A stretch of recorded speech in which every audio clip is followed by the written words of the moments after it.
नवी मुंबईत भाजपकडून जाहीरनामा प्रसिद्ध। पुढील 20 वर्ष घरपट्टी वाढवणार नाही। मंत्री गणेश नाईकांचं मतदारांना आश्वासन। भाजपचाच महापौर बसणार असा विश्वास व्यक्त।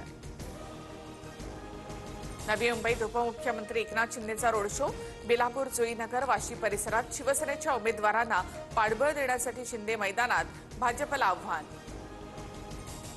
जो भगव्यासोबत भाजपसोबत बेईमानी करेल मी त्याच्यासोबत कधीच उभी राहणार नाही।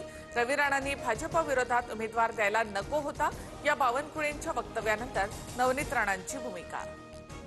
ठाकरेंकडून मुलीला तिकीट नाकारल्यामुळे दगडू सकपाळ नाराज।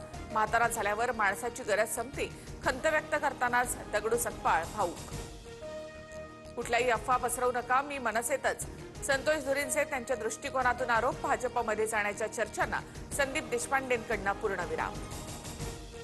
छत्रपती संभाजीनगरमध्ये एमआयएम मधील गोंधळ पुन्हा चव्हाट्यावर। एमआयएमच्या रॅलीमधील काही कार्यकर्त्यांना मारहाण। इम्तियाज जलील यांच्या गाडीवरील हल्ल्याप्रकरणी 50 जणांवर गुन्हा दाखल। एक वेळेस विरोधात बसू पण घरी बसू, पण एमआयएम सोबत युती कदापि सहन करणार नाही। ना बाण ना खान, राखू भगव्याची शान।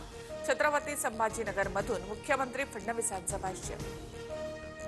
सांगलीमध्ये अजित पवारांना मोठा धक्का। प्रभाग 6 मधील उमेदवार आझम काझी यांच्यासह 8 जणांवर हद्दपारीची कारवाई, तर भाजपकडून सूडबुद्धीनं कारवाई केल्याचा काझी यांचा आरोप। ठाण्यातील राबोडी परिसरात दोन्ही राष्ट्रवादी आमने-सामने। नजीब मुल्लांच्या कार्यकर्त्यांचा जितेंद्र आव्हाडांना डिवचण्याचा प्रयत्न। नजीब मुल्ला अजित पवारांच्या राष्ट्रवादीचे राबोडीचे उमेदवार।